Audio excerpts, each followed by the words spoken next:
I'm a pretty unconventional lady. This is the Unconventional podcast. Welcome to the Unconventional podcast. Thanks for being here. And there's a lot to cover. You've been very, very active in your life, specifically, especially people might not know Melissa is a PR guru. Oh, thank and you. has been involved in public relations and media for many impactful years. And obviously in PR, you're all over the media all of the time. More recently, you've been in the media, have totally gone viral for interacting with Dr. Fauci and his opinion. Some of my best work. Yeah, some of your best work. And but before that, you had other viral instances that were all in a way PR related. You know, people have to understand that.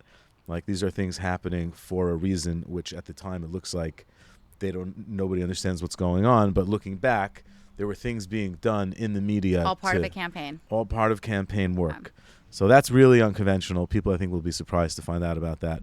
But why don't we just go ahead and, fill us in a little bit about yourself, who you are, your mission, your purpose.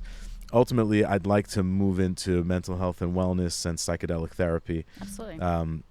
I know you're a proponent of psychedelic therapy, and as you know, I make it a life's mission to talk about psychedelics and psychedelic therapy and to spread the knowledge and credibility around it so people can see that there are humans who are engaged in very important work and attribute success to psychedelics. So we'll get to that. But welcome to the Unconventional podcast. Take the mic.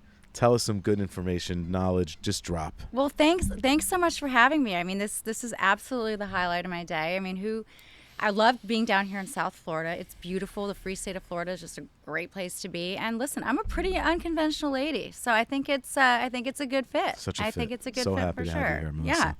So, well, where do I begin? Well, I've been working in PR for just about 22 years. I started my career. I'm lucky, and that's kind of been the theme of my life. We were just talking about that. And when I tell you why, I feel lucky.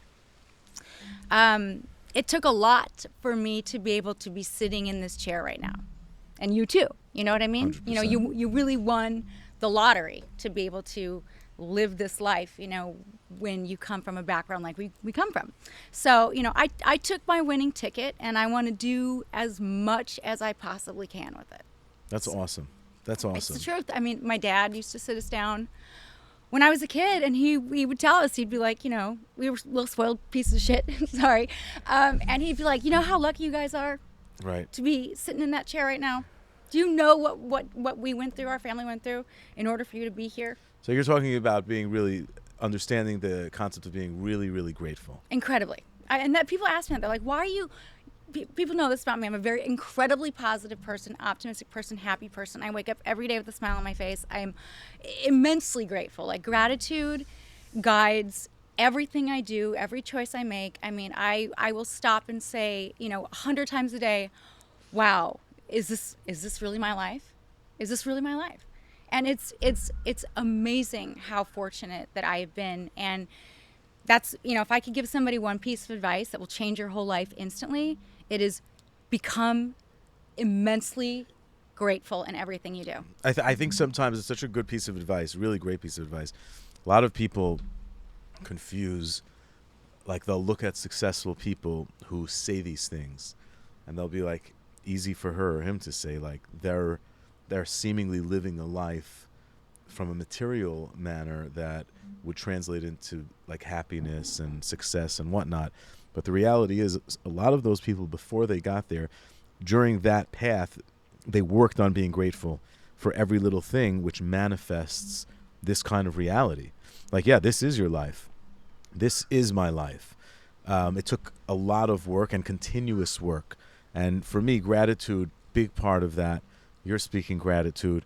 And people should just understand that having gratitude starts when not everything's going okay. Well, and it hasn't always been rainbows. Right. Like, Let's always talk about the non-rainbows. That's what people don't get. It has not always been rainbows, and it's not always rainbows every day. But I find a reason to be grateful every moment of my life, because I know that when you put that type of energy into the universe, that is exactly what is going to come back to you. If you love the universe is going to love you right back. For sure. So you've had some really cool...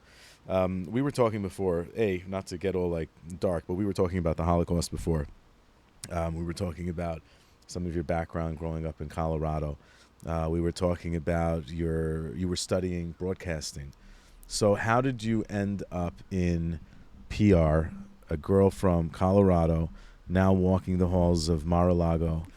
How did you end up out in Colorado? You mentioned your dad was a real estate developer. I have a real estate background, working on real estate now, as you know, with our Flow co-investment fund. So coming from a real estate background, how did you end up in a political environment as a PR person? Well, you know what's funny is that I was always just like a fluffy PR girl. You know what I mean? Like, look at me. I was a fashion Look PR. at me. I was luxury Right. PR, throwing parties, throwing events, doing all this stuff. And it was fun. But it was not work that I knew that I could do and I should do. Because there are very few people on this planet that are as articulate as I am and have the ability to convey a message that needs to be heard with such accuracy. So I had to stop playing small. I had to double down, and I have a very very strong relationship with God. He guides every single thing I do. Let's talk He's about that. He's legitimately my best friend. Let's talk about that and get that message out. Can you say that again? God is my best friend. Like, and you know what kills me about this? People get so wrapped up in religion and spirituality and this and that. God is your best friend. He is your best friend. He is your literal homie. Like, you can get. I literally, like, I'm like, yo, what's up? Here's what we're doing today. This is what I need you to do for me today. A direct relationship with God. Best friends. You speak to God every day. All the time. And you think that has lent itself towards your energy for sure. 1,000%. For sure. And not only it's like he does everything for me. Like, I ask him, I'm like, hey, I need to meet this person. I need to get this person on the phone. I need to do this. I need to get on TV today. I need to do whatever. All right. He's like, all right, done. Like, done. That's what it is. Like, it's just so simple. That's what kills me about people. People don't understand who don't that have a relationship energy. with God. It's insane. They don't understand, and the reason is It is the because biggest resource you could possibly have that nobody uses. A lot of people have to really, really be in control. Anybody who's getting places, at first they realize, at first they don't realize how by letting go, things can flow smoothly. So people try to hold on to things, control things. You're describing really letting go, and those are the most successful people, the people who can let go and let things go and let other people take care of things. You're talking to God, and he's just letting people and putting things out. Oh, he's just to moving whoever. puzzle pieces around for me. You. Yeah, he's amazing. Yeah. I feel that way. I struggle sometimes anyways with, like, patience. Sometimes I'm like, hey, I need that moved here, this moved there, that moved there. And then, like, it'll take a lot longer than I thought it would.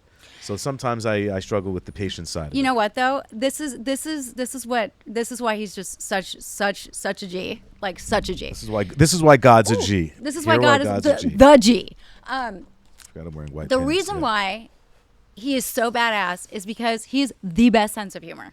He is the best sense of humor. And, like, nobody loves a punchline better than I do. And so sometimes when the puzzle pieces don't move around exactly how I want them to, exactly when I want them to, when they do, and they always do, that's when I see the punchline and I'm like, that's exactly why he did it that way. So cool. Guy's a genius. So cool. Guy's a genius. Guy's a genius with a capital G. Like, guy's a genius. And hilarious. There's a famous Steve Jobs saying. Well, it's not a saying. He says this. He said this.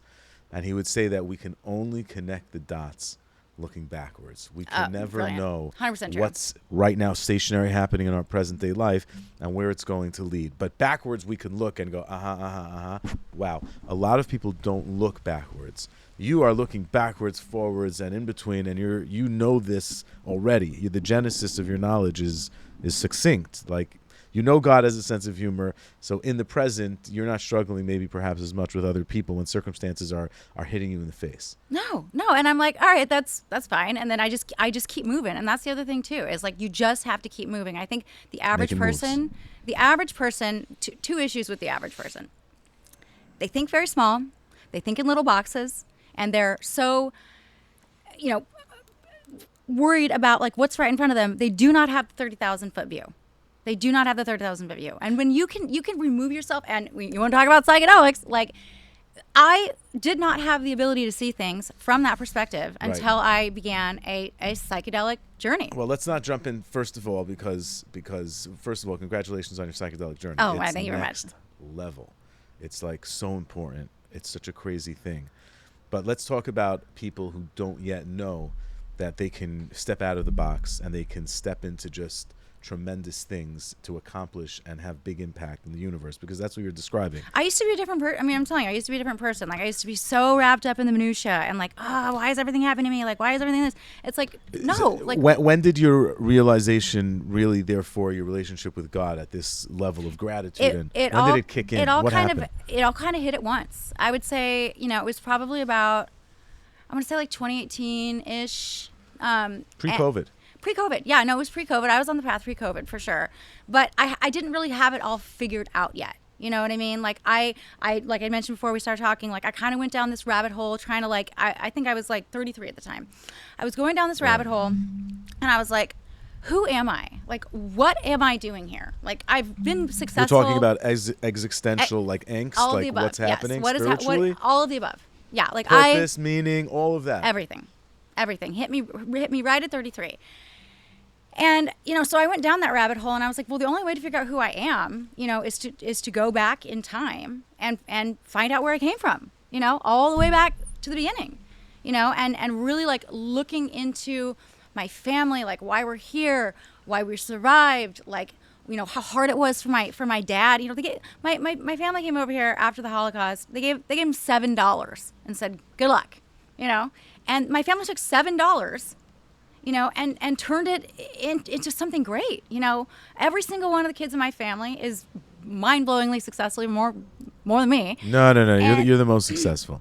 And they're all sorry, family. No, they're great kids. I mean, but they instilled in us, every single last one of us, and listen, my family's nuts. They're freaking nuts.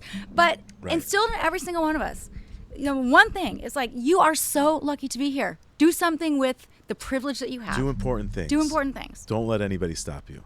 Yeah. I love that message. It's. I think that's what people really need to incorporate into their daily life is do important things. Don't let anybody stop you, because no matter what age in life, no matter really where you come from, no matter where you're trying to get, there will always be blockages along the way. And some of those blockages may be sometimes the people closest to you. A lot of people don't realize that. Not in your case. Oh, yeah. Your family seems to be really well nuts in the healthy way. Oh, yeah.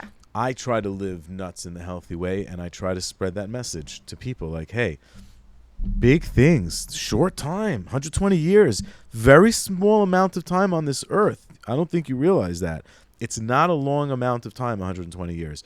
Our mission is very, very important, therefore. Everybody loves to collect things. I have on this Unconventional podcast, I've had a friend of mine who's a big collector of things, valuable things, art, and like this and that, and video games that are never played. Very interesting stuff. Interesting. I'm interested in alternative assets, like as well, for investment purposes. Of course. So Hello, I've got a Birkin bag collection. I know what I'm doing. Birkin bags. Birkins I and just Rolexes. read about them. Well, Rolexes for sure, Porsches for sure. Birkin bags. Just recently read an article about a person who has like some crazy collection worth millions of dollars. And some of these bags are like, not available to the public, so they become like really desirable. Right. So do you have a big Birkin bag collection? I mean, I'm working on it every day. Okay. As an investment, not to carry around and show everybody. They're still valuable if you carry them around. And yes, I wouldn't carry them around. You're getting them to carry around? Well, listen, that's my daily driver. Like, people, it's so funny. Like when I got to dinner with these girls and they're like, they have a little chair for thing. I'm like, Jesus Christ, it's a bag. They have a chair for their bag. There are ridiculous. people who have chairs for their Birkin bags. Are you kidding me? So all the people come to lunch with my girlfriends in Palm Beach. Can I send your girlfriends a message? Are they going to be upset? They're not going to listen to you, but go ahead. Don't have a chair for your Birkin bag. That doesn't make any sense. It just doesn't make any sense. If it's worth that much money, don't carry it around. If it's that valuable, instead display them in a display case in your home beautifully. I do that too. Yeah. Build it into a wall, and when your friends come over for wine, do something unconventional. Everybody's carrying their Birkin bag around. set up like a place to display them in your home. Do you? know what I mean? I'm just. Would you like that are idea? Are you kidding me? I Would you like freaking that, Alyssa? love Yeah. that idea because, like, listen. I've been in some crazy homes in my lifetime. I've been blessed to have as well. Can We you talk about imagine if you walked into somebody's house and, like, you know, they have on display, you know, as their art collection, Birkin bags? You would shit yourself. Oh my God, somebody's gonna do that. One of my friends is gonna do that. Please post. Oh my God, it's so funny. Anybody who does this, please post and tag us. Yeah, so we we love know it. that you did it, We would and love that it. would be a really I bet cool you somebody thing. already Somebody's- has Think this. so? I guarantee Maybe you in there's their somebody closet. who already does You this. know what No, I'm talking about, right? I'm trust talking me, I about will when find that you person. enter into someone's home, cut out a hole in the wall, and insert a beautifully lit up display and put your Birkin bags in there. Obviously, thick glass, nobody could come in and knock them and steal I will them. get an answer for you on this. One of my sorority You think sisters, somebody's done this? one of my sorority sisters from Arizona State, go Sun Devils, is a top dog at Hermes. So in Hermes. Paris. So They probably have this. I will ask her. Right. I will ask her if she knows somebody because they know what everybody's got and what they're doing with it. Yeah. So this idea, I have a friend who survived a really intense bicycle crash Wow. here in South Florida. Oh my goodness. His mouth was wired shut for months. Oh my God. We went to dinner in Planta, you know, in south of Fifth, really delicious vegan place. And he showed up with his mouth wired shut. Oh my God. And his buddies, they took the bike all mangled and whatnot, and they framed it in a clear case. And they delivered it to him with his helmet, with like a thanks to God type of Oh thing. my God, that is like And gives what me he chills. did was Oh he my God, bought that's it in his amazing. house. He Full body installed chills. it right when you walk into his house on the right. It's installed in the wall in a lit up display case. The bicycle frame, his helmet, and like the day he should have died. And was saved. Did they title the piece? I don't know if it's titled. We're gonna have to. Let me Mikey, give you- I'm gonna let me get a give you a picture so we title. can pop it up for people to see that. Let me picture give you of a it. title that you can A share title with them. for the bike piece. Gratitude. Gratitude. Because you look at that and you're just like, oh. That is gratitude. The fact is. that he hung this piece. I don't know if I could ever, I don't know if I could ever look at something like that because I think everybody's like, you know, thing that they would immediately feel is just like Very horror. pain, right. You know what I mean? But to turn it into something beautiful. When I walk into that house, every time I walk That's into the amazing. house, Oh, I would love and it. you look at that, and you're like, wow, that's very heavy. Okay, but anyways, the point was that people collect things because they're rare and they're scarce in numbers. Life is scarce in numbers. It's 100. It's very finite. 120. And every human who's born has to go through, I think Neil deGrasse Tyson talks about this. It's like 1 in billions of a chance that everything lined up and that you and me and Mikey and etc. entered into this consciousness. It's a very small percentage of a chance for that to happen. So we are so finite. Go do big things and don't care what anybody's thinking.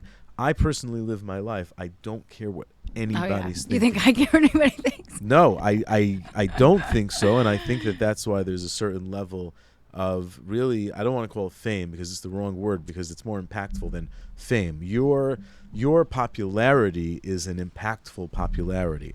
It's not this like, no offense to the Kardashian family or to the Kardashian mishpacha, Yeah. but they are famous for being famous in a sense. Your fame, quote unquote, is because you've taken a stance. Yeah. And where does that come from? So we know that you were brought up in a family, Holocaust surviving people. So first of all, anybody who gets through the Holocaust, I mean, bam, you got through the Holocaust, man, you're going to get through life real well because life's not as tough as the Holocaust was. Right. What's funny and not so funny is, and I think people can relate to this, I have kids, thank God, I have 3 girls. And whenever they're complaining about something and it's getting like to a level of, you shouldn't be complaining about that in life, I say, you know, I'll bet in the Holocaust they would have loved to have a folding chair right now, Oh my wouldn't God. they? And they're like, Dad. Oh. And I'm like, no, I'm dead serious. Yep. Your great-grandparents, my grandmother, God bless her till 120, she's in her 90s in Miami Beach, God bless. God's waiting room. She was standing butt naked in the freezing negative temperature for hours on end, and you're complaining your legs are hurting. At Death March, my walking grandma on did it on too. the Sabbath, like a half a mile. Stop the nonsense. We try to go on walks as a family in the evening. It's amazing. So it's work. It's amazing, but it's work and it's hard. You have to stop what you're doing. You know, put your phone away, get the kids, go for a walk, get the dog. I'm a flip 'em huge up. proponent of walking. Like Love walking. I Happy clear love my walking. head, and it just, I mean, people don't understand how important walking is. By the way, your body was designed to walk. Get out there and walk. Yeah, get out there and walk. Walking's so healthy. So we go for a walk as a family. You take the dog out. It's work. That's really, really work. But I just think that, again, go do important big things. A lot of people are busy doing things that will seem important to other people. I'm just doing my thing. It's important to me. I hope it's important to you. That would be a big bonus. It's a bonus when society validates what you're doing. But the objective of life is to do what you think is important. And then, what everybody else thinks, it's cool if they think it's important too. Most of the time, if you're doing something you think is important, it's going to become important. You want to know what's really cool now, though? I mean, for the first time ever, I've always had a one-track vision of like where I'm going and what I'm doing. And a lot of people, of course, have always been like, done everything in their power to stop me. Of course. Wouldn't you? Who are they? Well, just nobody's. Like, what do you mean? Like people who are just the rando whatever. people constantly that. If I could tell you stories of the shitheads that have tried to fuck with me over the years. No, we try not to swear on the podcast, not for any reason other than I was the world's biggest swearing man. For another time. I'm trying to get better. No worries. I'm happy to be the genesis of it. Actually, you're in politics and you need to swear and swear well. Please don't stop. Keep swearing then. This is an exception. You get an exception, Melissa. No, listen, I'm famous for flipping off the highest paid bureaucrat in the U.S. government. So listen, Dr. Fauci. Yeah, I Can we talk about that for a second? I know it's digressing from sure, of course. Okay. Of course. So you are where? Set the picture for us. Set the picture. Please. All right. So I was in D.C. with a big client of mine who is a big Hollywood producer. He's been on every movie. He's a special effects guy. So any special effects that you've seen, Titanic, Avatar, I mean, all the cool special effects movies out there. He's the guy who does that. So he is starting a new company, which is it's an intelligence platform, a civic intelligence platform, which basically protects information online and makes it so they cannot change the definition in the dictionary anymore. I mean, he's got it. It's all. I understand. It's all It's like super protecting info, so nobody can pretend things didn't exist. Exactly, and also basically creating transparency around politics, business, everything else. So, like when somebody is getting elected, and they're doing X, Y, and Z. Nancy Pelosi, is the insider trader of the year. We know where we can look, on this software and see who funds her, who she has business deals with, who her kids work for, who her husband works with, and you can synthesize all that information. This is a platform of a client of yours. Yes. And they're building this so that people can check in and say. And by the way, because I told you actually before we started schmoozing, I'm an apolitical-ish guy.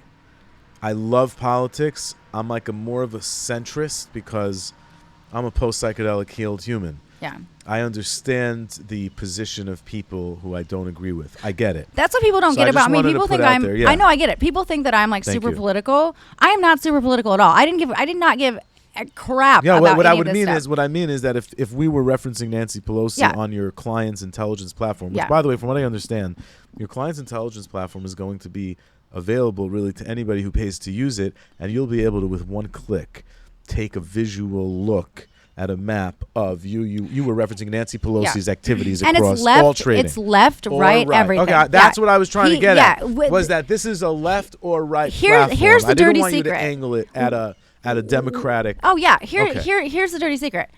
We're all centrist. We're all on Team Sanity. That is it. Well, you and I, not everybody in this country. 50% of the country thinks that Donald Trump is and was a terrorist, and 50% think he's the Jesus. Yeah. And I wouldn't go quite that far. I'm somewhere in between. Yeah. I'm somewhere in between. But I'm a centrist on conservative values. I'm a religious man. So I have values and barriers that automatically put me in a category much closer on the centrist side to the right than the left. But I have friends who are on the left. And I get him. I get it. I feel bad for them. Ching. You know what I mean? That's to tell you where I land. But this platform is for for everybody. It doesn't and have it's holding people in power accountable, unlike Right. they are being held accountable now, which is like the most important thing. And we instant need instant transparency, whether you like it or not. Exactly. We need receipts on the left. We need Right. receipts on the right, and this is what this technology is going to do. I didn't mean to take the conversation. No, here, the but man's it's brilliant. taken. Anyway, so No, we but were, talk about this platform is next level. Oh, it's totally next Is level. it out yet? no, It's not out. no. We're actually still fundraising. So we can for it. talk We're about very it. very close to being ready to People, go. I think honestly that this thing will be It's gonna be huge. very. If I weren't and wasn't invested in the way I am, I would be participating. And I, as a matter of fact, told you I would make some introductions, and I Yeah. still will. Oh, yeah. This platform is fascinating. Yeah, it's my. You it's can. I've seen mind-blowing. it, so you can log in. I've seen it. You can, because now I know what you're talking about. Yeah. Like from when you can log in, click, and see an entire trace of everything this politician has done. It's wild. Yeah. Meaning, if you're reading an article, and the article just says a politician, Ted Cruz, you will know whether or not Ted Cruz is being paid by anybody, owns stocks in anything, has written anything anywhere, sort of referencing his angle. You know, it's not just going to be anymore like you read an article. Now there's full, transparent context behind what you're reading. Yeah. And it adds this, like a 5K angle to the political view. It's because mind-blowing. right now with media, It's called politics Plight, are by the way. fed. What's it It's called? not a secret. It's called Plight. Oh, it's not a secret? Yeah. Plight. Yeah. Check it out. We haven't Plight. launched our PR campaign yet, but it's Well, Plight. we're launching Listen, it right here on the everybody's going to know Unconventional what Plight podcast. is real quick. You know what? Yeah. Right. Plight's great. It's really going to be. Yeah. When we were talking to those guys, my program was the B2B. Very excited about the B2B angle for that. It's going to be huge. Yeah, it's brilliant. So okay, let's not get into that for So a second. anyway, so we were up in DC at CPAC, and so I was at a dinner and basically, you know, just with him and some candidates we work with, and just kind of schmoozing everybody and kind of putting pieces together so everybody could connect, whatever. So that was what I was doing in DC, and we were out to dinner. A girlfriend of mine is like literally like top level clearance, like works for the DOD. She's wired for speed, and so we were all out to dinner at Cafe Milano, which is a great restaurant in DC, but it's like the be seen restaurant. Dignitaries, diplomats, political elite, you know, anybody is at Cafe Milano. Milano's. Cafe Milano, yeah. So we had the best table in the house. Laurent is a dear friend and takes care of us when we're there. Okay. And At Cafe Milano's. Yeah. Yeah, and I it's almost like, you know, again, we talk about these puzzle pieces getting kind of put together. Like if we did not have that table, we would not have seen Dr. Fauci. Thank you, God, Yeah. for giving them that table right next to Dr. Fauci. And I'm not as observant as my girlfriend from the DOD is. I mean, she's probably has her she's head on on a point. swivel. She's got her head on a swivel. So she actually is the one that saw him, and she goes, Melissa, Dr. Fauci, aisle one, and I'm like, you have got to be kidding me. Like, and I didn't even think. By the way, what chutzpah for that guy to be out and about. Insane. In Milano. That was what my husband said. Insane. What? Insane. And if people don't know what chutzpah is, it means hubris. What hubris for Dr. Fauci to just be, he caused so many problems in this country. Whether you're on the right or left, he caused a lot of problems for this country. And he's in Milano's? Yeah. Unbelievable. It was just unbelievable. Mikey, Like, do you believe this? That would be like, well, I'm not going to say what I was going to say. yeah. But No. you know what I was going to say? Oh yeah, I know what you're saying. You know what I Yeah, was gonna say. insane. So I got up. Sanity. We've got time. I can give you the full story. I saw him in Cafe Milano's. Oh, I know. He had 2 federal agents with him. He had federal. 2 federal agents How that did we he pay get for. So close. Hang on. Okay, so I'm sorry for interrupting because it's getting me very excited. Yeah. You're at Cafe Milano's. Yeah. So we see him. Laura's like, oh, well, whatever. She's like, Melissa, Dr. Fauci, aisle one, I'm out of my chair so fast to make your head spin. Me and actually Greg from Plight were both like, didn't even Wait, think. you're with your so you're with your husband. No, and no, a not with friend? my husband. No, I'm with Greg from Plight. Got it. Okay. And great guy, Greg. We're I like at Greg. dinner with a bunch of my girlfriends, former Trump aide, amazing, should be Kentucky's congresswoman. If it's meant to be, it's meant to be. Yeah, it was just the squad. The manifest squad that. was on point. Like the squad was on point that night. So yeah, it was just a great business dinner. Some of my friends, whatever. So we get up and we see him, and I'm like, oh, I am getting a picture with him. Like, who wouldn't want a picture with like the world's like most prolific like serial killer, right? Well, So- okay, let's just be careful what we call people because, it's just not nice to call Okay, I won't someone call that. him with that. Our emotions can be let out on the Unconventional podcast, but in an unconventional way, because everybody wants to call him what you just called him. So let's think of a way to sort of like address him without calling him things that could get you in trouble. Oh, do you think anything gets me in trouble? I don't get in No, trouble. because you're a PR guru No, I don't and get you trouble. know how to not. That's why you're hired by those in crises. Yeah. No, but I mean, listen, he's not a good guy. Let's just say that. So he's done some pretty wacko things over the years, even before COVID. yeah, the 80s. Hello. This guy stopped, I believe, and spread AIDS. Like, he was part of that. Yeah, duh. I mean, it's just so sad. Like, I mean, it's just so unbelievable. Like this man is just How are people in humanity so easily misdirected with information? Because a lot of people feel that what happened with this Dr. Fauci, and we'll get back to the story because it's very important, but a lot of people posit that what he participated and what he really spearheaded was one of the largest psychological ops campaigns ever perpetrated against the United States of America and its people. In addition, the continued psych ops that's going on actually has to do with things like really not knowing any closure around the Epstein case, for example, and other such stories of people who have been really dying that are related to people in power, and everybody knows about it, right? So we can just reference the Epstein case just because it's so obvious. Yeah, I like where you're going with this. Okay, so there were so many people who things have happened in a public nature. In the old days, it would just be in the newspaper for a little bit, and the government can control the news cycle. In the new days, if somebody has some opinion on something, it gets out there. 3,000, 300,000, 3 million, 30 million, 300 million, 3 Well, billion views. they've shown their cards that they're trying to stop all of that. But the point is, it's too late, right? Agreed. Yeah.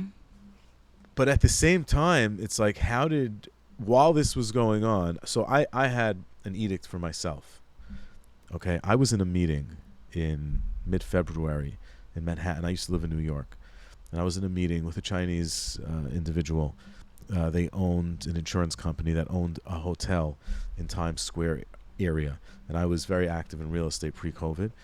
And I was going to contract on this condo hotel. The seller was Chinese. And we had a meeting. I can look up the date, like the actual date, but it was sometime in early February or mid-February. And I'm sitting with this Chinese individual and the people who introduced us, and we are talking about going to contract and consummating a contract on the acquisition of this piece of real estate. And we're sitting in the meeting, and there was some word. I always read the Chinese news, just like a habit of mine to read a lot of news. It's smart. And it's smart, but it also made me have a lot of anxiety, and I still do it, but I have less anxiety. Actually, I think I'm going to start doing that. I would love to read the news from the Chinese perspective. My sister-in-law is Chinese. Okay, so 4 a.m. you start reading the China News Post. So I had that, and I was reading that a lot, and there was like some virus bubbling about. And here I am. I find myself sitting with a Chinese guy. So I said to him, what's going on with this Chinese virus? Like, I'm reading about it in the China Post. I'm just starting to hear about it in the American news, but they're not really saying things like China Post is. He goes, whips out his phone. He says, let me show you a picture of Beijing that you'll never see. My brother was there. Okay. My brother was there. January 27th is when I found out. Empty streets, right? Yeah, and I know. I'm looking at the picture, and I'm saying, what's going on? He goes, it's a lot worse than they're telling you. Oh my God. And I said, are you kidding me? I got to go to Chicago tomorrow. He goes, oh, wear a mask. So I went on a flight. I have a picture of myself because I took a selfie because everybody thought I was off of my rocker. That is so funny. I did the same thing. Sitting on a plane. I was the first one in the mask. Yeah. Sitting on a That plane. was insane. I don't know what date it is. We'll look it up. And I'm sitting on this plane with a mask. I was wearing the mask wrong because I'd never worn a mask in my entire life. I was wearing like a construction worker. Before people started wearing masks, if you saw somebody wearing a mask in public, you were like, that person's not well. They were generally Asian because Asians were always That's cool true. with They wearing do. masks. I spent a lot of time in I Asia. had to travel domestically extensively for almost a decade, and the people wearing masks were always Asians. Mm-hmm. And I understood and I appreciated, like, if I'm driving in a car now and you sneeze or I sneeze or anybody sneezes in a car, it's Shabbat gross, Shalom. yeah. No, I automatically open all the windows. You can ask my kids and my wife, like, bam, if we're sneezing, somebody's sneezing, the windows are getting open.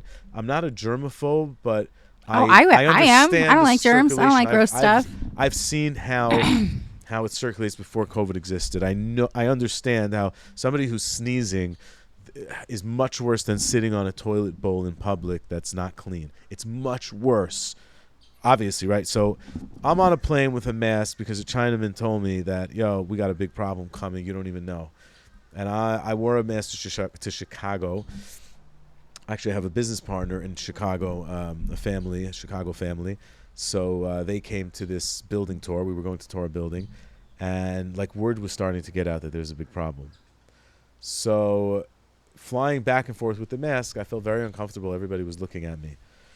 But from the minute they made masks mandatory, I said, I'm out. I'm not going on an airplane because I'm going to get into a fight because I'm not wearing a mask.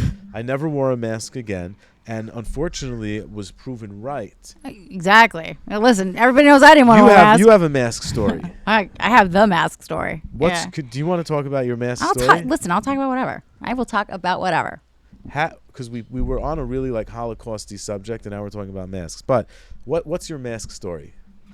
My mask story. Well, first of all, here's the general thing. Going back to Fauci, and the psyop that he's running. Milanos. Yeah. Let's cycle back like a Curb Your Enthusiasm episode. Yeah, no, that's great. Let's cycle back to Milanos. You're in Milanos. You're sitting with probably the future. I would give you, press secretary for the future Trump organization. That's what I'm doing. That's what I'm doing. Do you think you will make an appearance as press secretary for a future president, Donald Trump, if it were to happen, theoretically? And who would his vice president be? You'll be the press secretary. I will be the press. I'll be the press Melissa secretary. Rain Lively, future press secretary Yeah. for the Donald Trump campaign. Yeah. God willing, if in fact he were to win, who is his vice president? And she's a female, by the way. It's Carrie Lake. It's Carrie Lake. It's Carrie Lake. Carrie Lake. My dear friend for 20 years. Hang on a second. Are you good friends with I Carrie am Lake? very good. She was my mentor. She was my mentor. She is absolutely brilliant. Carrie Lake. I found out about Carrie Lake because there was a woman from CNN who was following her party. They were leaving some sort of like press program for some Republican event. And as she's walking out, a woman approaches her from CNN and says, "Excuse me, Carrie, would love to talk to you about this, that, and the other thing." And she goes, "Really? Oh." She puts out her hand. She shakes her hand. And now she's got her in, right? The cameras zoom in on this interaction. And she goes, this interview is great. "Yeah, I would love to talk to you about this, but it's going to have to be on CNN Plus." "Oh, wait, that's not around anymore?" "Oh, I guess we're not going to be able to have an interview. Bye." Oh, and then just kept walking. And she just is the master, of course. Yeah, she's just the master. She's just everything she does. Carrie, is just then I mic was drop like, "Who's after Carrie mic Lake?" drop. So this is your mentor. She was on TV for 30 years in Arizona. Yeah. That's why very local news. Yep, but she was like, everybody loved Carrie. I mean, she was hilarious. She was laid back. She was cool. She was on Fox 10. Yeah, amazing. I'll bet her IQ is high up off the charts. I mean, she is so highly intelligent. She also has an amazing team of people that work with her. But anybody who's super hyper clever on the go, immediately they're dangerous. So Carrie and I, during COVID, like we would have these text conversations where we would just like laugh about like the state of the Arizona media because it's such a freaking joke. And this was before she left Fox 10. Like she was getting ready to leave. So let's be clear. This is when she's a civilian. Yeah. Oh yeah. Yeah. This is when she was a civilian. I mean, she's always been a superwoman, but now when she was a civilian. But she was the top anchor in town in the state. And she and I were texting during COVID, and we were like, this is all just so freaking stupid. And she's like, I'm going to leave Fox. Like, I don't know what I'm going to do. I'm just going to take some time off. And, like, it was never her intention to go try to run for governor and, like, start a movement. It was never her intention. She was just going to lay low. And she was also done, with what the media is doing. Especially the Arizona media is, like, among the worst. What's going on in Arizona? I like Arizona. A lot of good people live there. I know that. And I know good people have moved out there during COVID. You know But what? what's going on Honestly, politically? nothing. We don't listen to Katie Hobbs. She is not my governor. I don't give a rat's ass of what she has to say. Right. You know, she gets on and she's signing these legislative whatever. Nobody pays attention to her. Like fortunately, legislature. We have the House. We have the legislature. So she can't really get anything done. Like she's a sitting duck, and so we're just gonna run out the clock on her. I mean, if you knew the people that I know who are really having a good time, you know, making Katie Hobbs' life miserable and doing a very good job doing it, and making sure nobody knows what they're doing and how they're doing it and why they're doing it. You would be very impressed. So I mean, I'm impressed already. I didn't know your mentor was Miss Carrie Lake. So we've got Arizona on lock. That's actually something I want people to know. Like people, you know, it makes me sad because Arizona is an incredible state. You know, it's been very, very good to me. I've been, you know, tremendous, you know, successful in business. You know, it is a red state. I'm sorry. Like, you know, people think it's not. People think that it's purple, blue, whatever. Well, what happened is, you know, I don't know why do people think that? Because a lot of people moved there during COVID because we did open up a lot more. I mean, we had a Republican governor. Like in Austin, Texas, like a South Florida? Yeah, we had, I mean, Arizona and Texas and Florida are the three states that got all of the people, you know, escaping from California and Oregon and stuff. And I don't understand. It just, to me, this is just like insanity. But like, why would you leave a state that you hate, that you actually had to move? You know how pain in the ass it is to move? Like, why would you leave a state? And then start voting that way? And then start voting that way to you came here and now you're going to trash our state? I don't understand that. I didn't ever understand that as well. And do you have an answer? Did you think, because I know you're a political think tank human. Yep. What's the human consciousness about, I'm going to move from a place that just put me in prison while the people running the state were going to get their hair done on videotape, and then I'm going to go vote to let people get put back in prison? What? I cannot wrap my mind around it. I wish I had an answer for you. I mean, honestly, I just think that people have, and listen, if I'm wrong, and I'm wrong about a lot of stuff all the time. You know what I mean? Things you're wrong about? Well, so far you've been pretty right about things. What are some things you're wrong about? I don't know. Actually, maybe I'm lying about that, but you're right about a lot of things. I'm right on the money all the time, but that's exactly right. But you know, if I ever am wrong, you know, if I make a mistake, whatever, I am the first person to recognize that and examine it and be like, wow, I'm not going to do that again, or I'm going to change course. Right, you learn. You're a human who learns from her mistakes. But most of these people who are continuing, you know, to do the same thing, insanity, over and over again, are people who just refuse to you know, who cares if you're wrong? Like, just fix it. Like, I'm a fixer. Like, I don't like, you know, if something breaks or something, there's a mess. Like, this is why they pay me the big bucks. Solution oriented. So it's like, fix the situation. Don't continue just to perpetuate the same thing over and over again. Right. Okay. Before we get into some sort of conflict resolution, I want to talk about psychedelics, because now we've been able to speak a little bit about sort of your background. We didn't get too much into, because how did you get to all of this intensity about what's going on in the world? You're an activist. You're an advocate, right? Right. You hang out with people in power. That's who you surround yourself with. That's what you've manifested for yourself. I want to cover why that happened. Like, what are you solving in your human life by being, I know, for example, my mission, I've embraced my mission in a way, unapologetically. You are a human you seem to have embraced your mission unapologetically. You were just very clear saying, I want to be the Speaker of the House for the Trump Organization. 47. That's what you want. It's a done deal. Yeah. It's a done deal. Exactly. And I know my mission, sort of, I hope. They better pay me as much as I'm worth, though. Like, I'm worth a lot of money. And I make a lot of money on my own. Hang on. It shouldn't, do you believe it shouldn't be about money, maybe? No, I'm kidding. Trust me. I got so many things going on. Would you take $1? I would probably do it for free. Would you take $1 a year? Yeah, I think I would. I wouldn't even take $1. I said I'd do it for free. I would do it for free because significant value to the institution, which is this, like, the current press secretary. I mean, oh my God, it's a joke. Stop. No offense to her. For the position she finds herself in, working for an administration that is seemingly a nursing home type administration, she's doing a good job. Like, let me put that clearly. Here's the thing.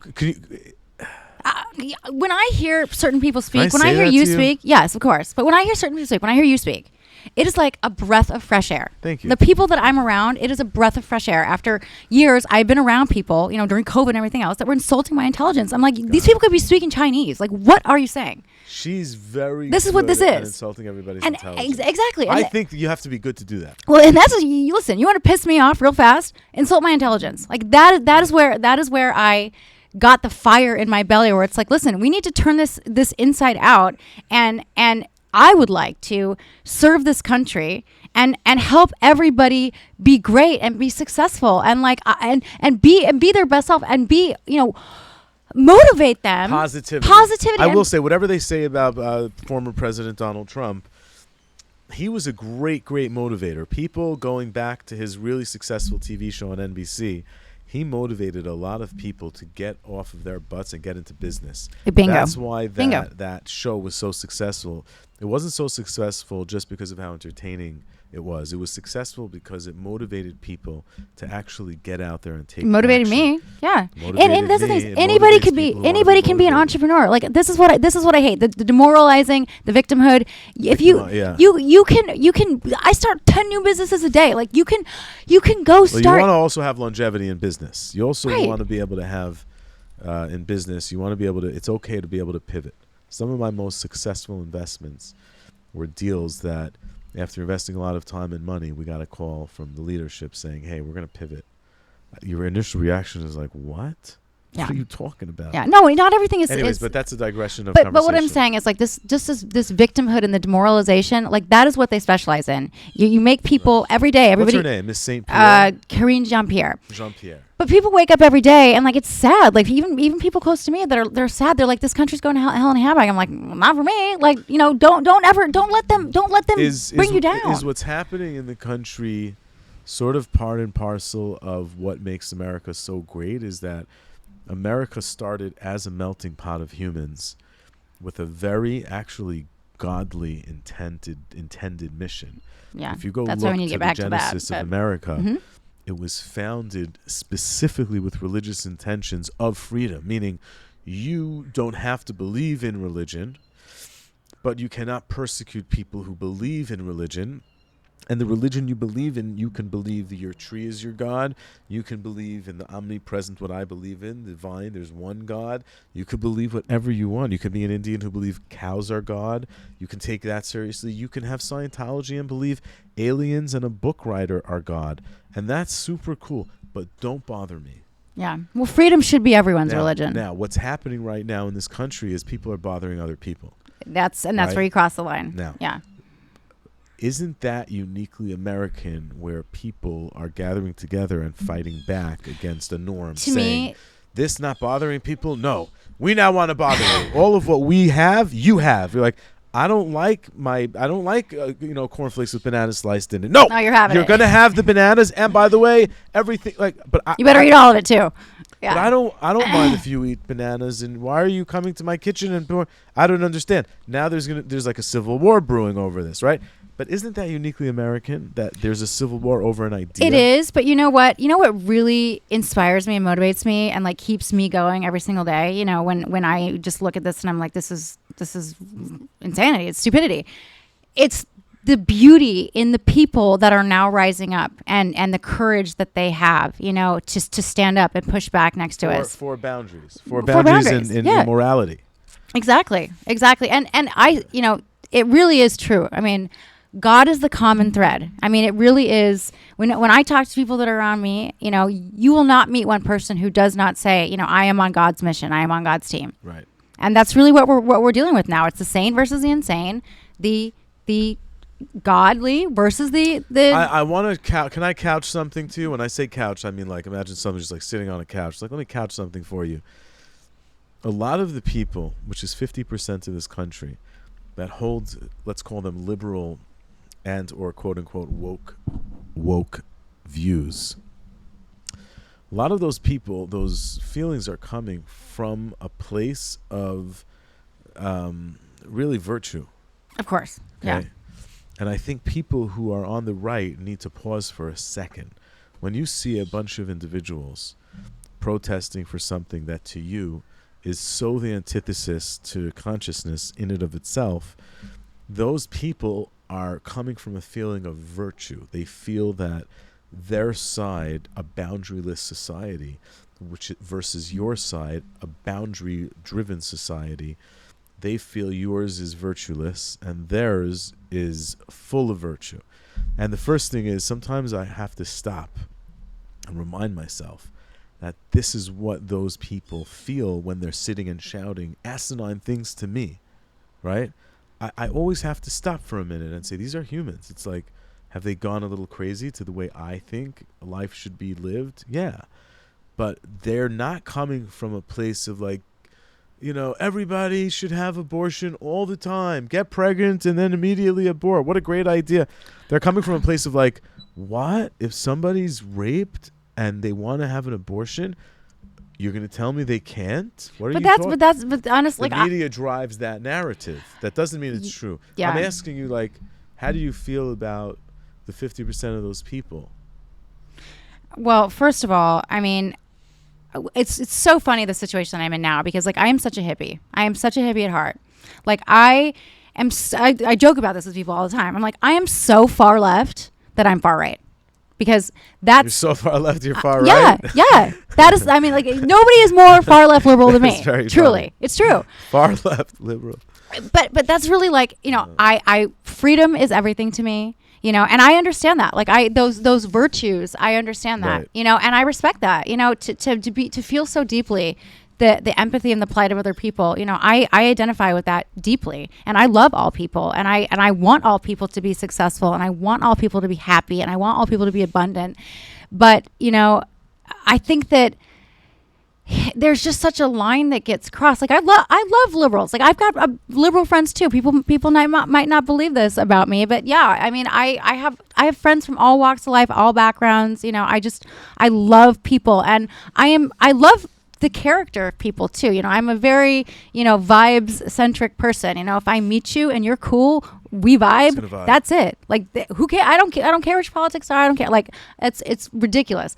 So that's kind of what I would love to see this country get back to, is like really communicating on a human level, because when you can connect on a human level and you understand where somebody's coming from, we don't have enough of those type of conversations. What would that look like? So let's say a gay couple rolls into a Hasidic Jewish bakery and says, hey, we want to have that 3-foot cake you have there.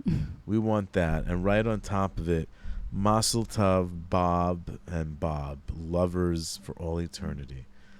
And the guy's like, Nein. That means in Yiddish. Yeah, no. I know. Oh, you know Yiddish a little bit? You do? Come on. I don't know how to speak Yiddish, but I was in a yeshiva where the rabbi gave the class in Yiddish. So I had to sort of like go along with you kidding me? to understand Listen, some of it. You ever got yelled at in public? It was in Yiddish. Good when you're growing up, when I was a kid, screaming at us in Yiddish. In Denver, in Colorado. Listen, my family. Stories. Oh boy, we were well known for our shenanigans. Yeah, in good old Denver, Colorado. Yeah. Do you know the Barron family? This is a very Jewish question. Do you know the Barron family from Denver? I think I do. I was going to say a Jewish oil family. Barron. Huh. Barron. Oh, it's not B-E-H? No, it's B. I know Barron. A-R-R-O-N. Guy I was friends with a long time ago. People don't know, like the Jewish community in Denver is pretty small, and we didn't even talk about my mom's side. That's why I'm asking if you would know them, because the Jewish community is really small. Well, my mom's side of the family was, the last name was Gold. So let me let's put two and two together here. Showed up in Denver, Colorado in the 1800s. What do you think they were doing down in Denver in the 1800s? Gold. Yeah. So I don't talk about my mom's family a whole lot, but we'll just leave that there. They did good things with the gold. Oh, they did a lot of good things. Well, they founded the JCC. That's really important. That was nice. JCC, for people who don't know, is like the YMCA. And everybody, by the way, is welcome to a JCC. Michael, you're not Jewish, are you, Mikey? Oh, you're Jewish, Mikey. Oh, that's 100% Jewish right there. 100%. Congratulations. Our relationship He's a tribesman. Just changed, Mikey. Oh, man. Shouldn't have told me that, Mikey. A lot of religious crackdowns coming, Mikey, to our podcast. I thought you were a straight up non-Jewish person. Now I have to He looks like my brother. Now I see it. He's got a little Jewy in him. You know what I mean? I see it now. Honestly, now I have a different responsibility. Did you see how quickly my responsibility for Mikey just changed? Oh yeah. My whole responsibility for you changed. I'm serious. That's the interesting part about being part of the tribe.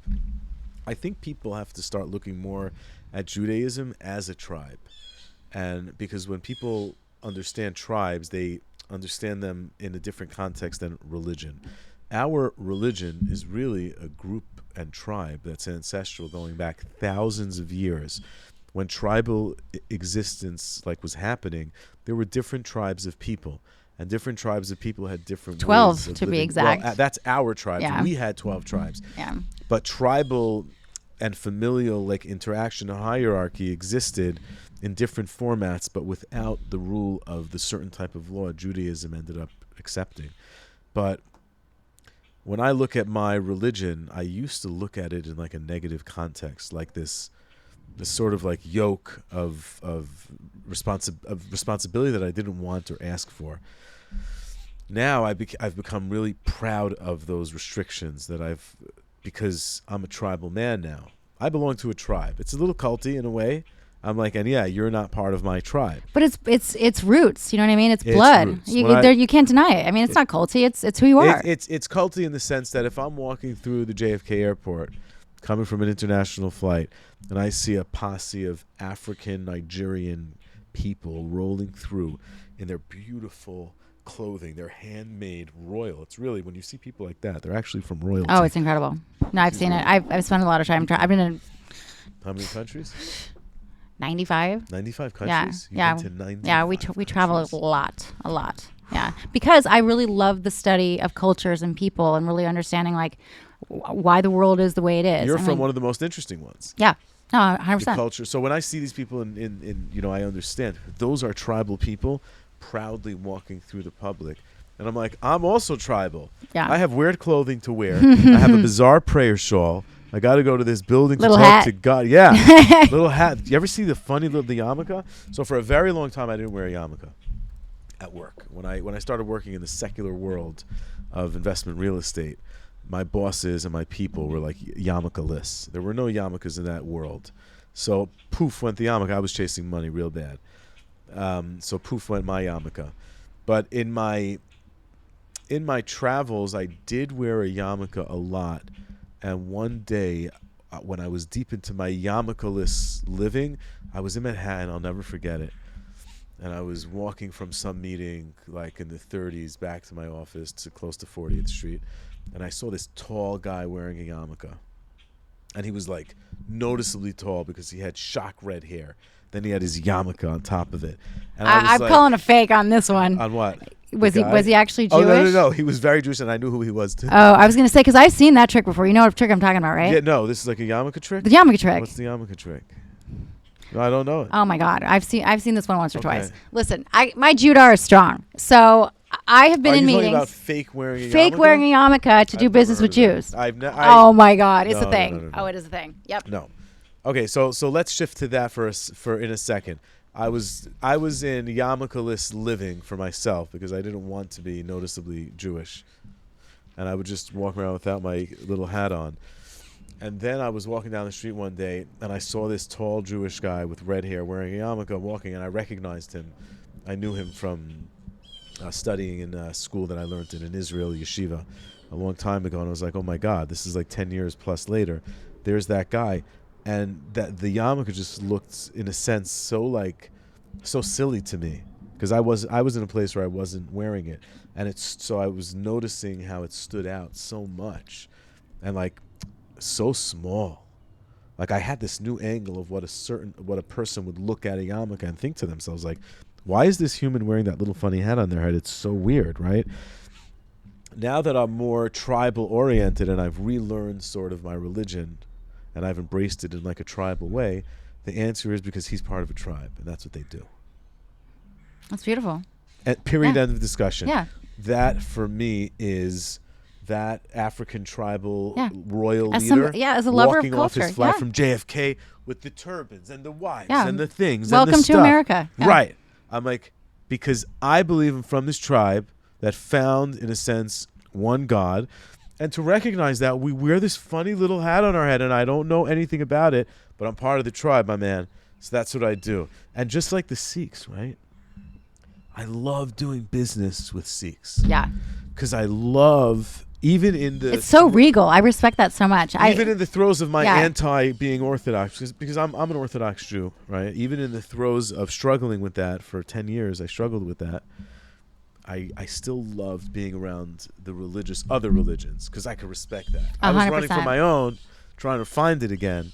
So I like the funny little hat now. And now I wear caps more because I'm in South Florida and my head would burn. Yeah. If I was just wearing yarmulke. You need a little bit more square footage on the material. I get it. Yeah. My head is shaved, so it's like I have to wear a cap to cover. But yeah, yarmulke to me is like tribal. Okay, so think about me though. Like when you see me, you're like. I told you when we met, I did not think you were part of the tribe at all.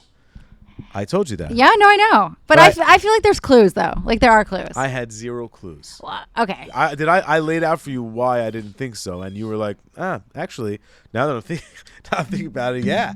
My Jewish radar is excellent. I was thinking it's broken if you didn't see me coming. Yeah. Really? The way that I talk. I'm offended. The way that I talk. Really? The way that I talk. You weren't like, you know... Like I said, we met. Okay, hang on one second. The people we met through. No, there was a reason why. Are not tribal. Yeah. The place we met was a non-tribal place. Oh yeah. Not only was it non-tribal, well, I believe it was the most seen and be seen restaurant in West Palm Beach. Yeah. When I drove up there, I was like, "What is going?" Not only that, they asked me to take my cap off, and I said no. Good. No, I took it off when I sat down, just because I was taught I'm a mensch. Be respectful. I'm very I only like trouble only starts when I'm asking people to stop trouble. Yeah. And then they want to keep going, and then it's like no, it's been logical, and then there's trouble. Here they said nicely, like, and I said I'm going to wear it to the table, and then I'll take it off. Don't worry about it. Yeah. They were very strict. That's very nice. But it was a very, very, I don't want to offend anybody, so how do we say this? It was a very high society West Palm Beach not kosher restaurant. I won't say which one it is. Right. Great restaurant, really very well. The ambiance was well done. The waiters and waitresses were great. The service was really high level, but not a place a couple of Jews would hang out. Or am I wrong? And I don't know West Palm Beach, and that's a very Jewish place. No, it's not a very Jewish place at all. So now you can understand why I didn't think for a second that there was any Jewish connotation to our meeting. Although I spoke about Jewish stuff there. I spoke about psychedelics. I spoke about religion, spirituality. Greg, who was there, was like, I didn't say I'm Jewish. Oh, I don't know. I don't know why. You were like, I'll get the crab, please. Oh shit. No, I'm joking. No, listen, I don't. I do eat seafood. I'm bad about that. I'm sorry. Yeah. I didn't mean to, God forbid, offend you. I don't. No, are you kidding me? No, listen, I got the Shiksa Act down. Are you kidding? That's my point. I got the Shiksa Act down. I commend. I told you, you're future Speaker of the House. You have exceptions to do your thing. But at the same time, you can understand why I didn't go, oh, she's probably coming from synagogue. Yeah. No, of course. Yeah. No, well, I don't know. You're not offended. You know, it's so funny. It's not offended. It's hilarious. What are you? Of course it is. It means I'm doing all the right things. You're doing a great job helping people of all ethnical backgrounds, if I said that exactly. properly, right? Yeah. Because if you were just like this Jewish, PR girl, you're more than that. You're much more impactful. You've been helping so many people across all different spectrums of religions, and it's good to not be able to have your finger on what's and believe it or not, there are a lot of things that I do that are behind the scenes. Like I know I'm very public. People, know what I'm doing all hours of the day and night. But you're public when you want people to know. But there are a lot of things that I do behind the scenes that people don't know about that elevate people and elevate situations and brands and causes and things. I think everything you do does that. Are important to my heart. That are really important to my heart. Do you want to mention any of them? Just for chill? Well, I mean, one of the things that I did early in the pandemic that, I got a lot of crap for, which was so weird. This was one of the things that just blew my mind. That when this whole Black Lives Matter movement started, and my family is always, my dad sat us down young and was like, listen, we love everyone. We love black people. We love Mexican people. We love Asian people. We're Jews. You know what I mean? And everybody hates you. Everybody hates Jews. So we need all the friends we can get. Love yeah, we gotta get all the friends we can get. You're gonna be hated. So we were just raised like, you know what? If you can help somebody, if you're in a position to help somebody, help somebody. Just simple as that. Put out good dad. Is he? He's not with us anymore. He was the he was the best. I mean, he was the best. Solomon. That was his first name. Solomon. L'chaim, may his soul have an aliyah. He should really we gotta get some yayin in there. Yeah. May he really be blessed and enjoy the afterlife. You know, that we're all somehow. Well, he's still with us in so many ways. For sure. He's out there guiding your life. L'chaim. He's sent you here, right? He was a DJ. That was his first big gig. He was a DJ in St. Louis. I mean, so the guy, you know, my love of music comes from my dad. You know, he was digging in the crates. What music are we talking about? Everything. I mean, big Frank Sinatra fan. The guy. Let me paint a picture. Let me paint a picture of this guy. Old soul. Very old soul. And this is a guy who used to like go out to dinner wearing like a white dinner jacket on a Friday night just because he wanted to get all dressed up and like basically go around in a tuxedo. Right. Guy was nuts. Guy was absolutely nuts. But anyway, healthy nuts. The best, out of the box. The best kind. Did Hilarious. He inspire you to live the kind of impactful life you're living? 1,000%. And also just gives zero F's given. You know what I mean? Zero F's given. That's actually truly zero F's given is a really truly difficult. It's a difficult thing to learn and then implement. Everybody says it. Nobody does it. Right. I do There's it. a book I read called "How to Not Give an F." It's a orange colored book. Oh, I've seen it. The subtle art of not giving an F. Subtle art of not. Thank you. Yes, it's excellent. Excellent book. Great book. But what really helped me get to the point where I can live sort of like a South Florida, non-West Palm Beach. No offense to people in West Palm Beach. Non-Miami Beach. No offense to the people in Miami Beach. A very centrist life. I love it here, by the way. This is just nature. Absolutely beautiful. And I have a home in Sedona, so like similar vibe. Like totally, like I need a place where I can decompress. I need to be in outdoors, and it was so critical. To desert views. Red Rock views, incredible. You have those mountainous, beautiful. So I don't have that here because we're in South Florida. With the water, like I'm a water person too. I need to be near the water. Beach. My wife and I are big beach people. We're on the water here, kayak out, and you can chill with the manatees here. We have beautiful manatees. Such beautiful, gentle creatures. We have a family of 5 turtles here. Wow. But for me, my pre-psychedelic therapy, I was living I know you're in the Mar-a-Lago, you're meeting with really, really important leadership, and there's a certain lifestyle that goes along with that. My post-psychedelics life left all of that materialism unapologetically at the door. I was going to wear my Rolex today. I have a Rolex. I was going to wear it today for you just so that you can feel comfortable that I have a nice Rolex. Oh, God. I have it locked up. I don't hang out with anybody who's not wearing a Rolex to get it. No, I'm just kidding. No. I know you do. I wanted you to feel comfortable. Like, oh, okay. But then I was like, you know what? Not the Patek. I know. I don't wear it anymore. I try not to put energy because when I'm wearing it, if I'm wearing a gold Rolex, I'm putting energy towards that thing. I normally, my gold diamond Rolex. My wife said, "Don't sell it. Don't sell it. Just keep it. No. It's an asset. It's an investment." You know what? It's so funny. It's an investment at this point. Half the time, my Rolex is like don't even have the right time on them because you gotta wind them all the time. You gotta, it's the whole thing. Don't keep it on a winder. It just keeps spinning. Get one. No, I need to get one. But like, cool box one. It's so funny because for me, every time I look at my watch, that is the reminder of like how hard I've worked to get to where I am, and that is why I will always wear a watch like that. No, never mistaken. Yeah, I don't use it till time. Can you say that again? Every time of wearing a Rolex. The reason I wear a Rolex is because every time I look at my watch, I can see I'm grateful, and I can see right there on my wrist, golden diamonds, how hard I worked, how hard it was to get here. Wow. I will never part with my Rolex. And people think it's stupid, it's materialistic. That to me is that reminder. When I put that on every day, I clasp that clasp. I'm like, God damn. I love that connection to the Rolex. Yeah. My dad was a big watch person too. So that's I think that there's a little bit of a. I love watches. So but it's cool to have a meaningful connection to a physical item, and that's maybe elevating the item. Yeah, I'll never get rid of them. I mean, I grew up. My father is rabbi, so I'm really technically the son of a rabbi. Wow. He never had a Rolex, but I always wanted a Rolex. I saw the rich guy in town. He had a Rolex. Yeah. And the rich guy in town was able to do whatever he wanted, as were his kids. What do you know? They never got thrown out of school. If they were making trouble, they were just like passed around. Anybody could do anything if you were like wearing a Rolex. Yeah, it was magic. Yeah, I agree. So at a certain point in my life, I remember I was going to, I don't want to say too much about that part of what I was up to, but I was going to a certain kind of party situation through work at that time in LA. And man, the people that were going to be there, like the people I was going to have to hang out I bet you that it was the same party I was at. 2005, 2006? No. Because there was a series of parties. 0506. I was going to say, there was a series of parties in LA. We can say age because in I got married in 2005.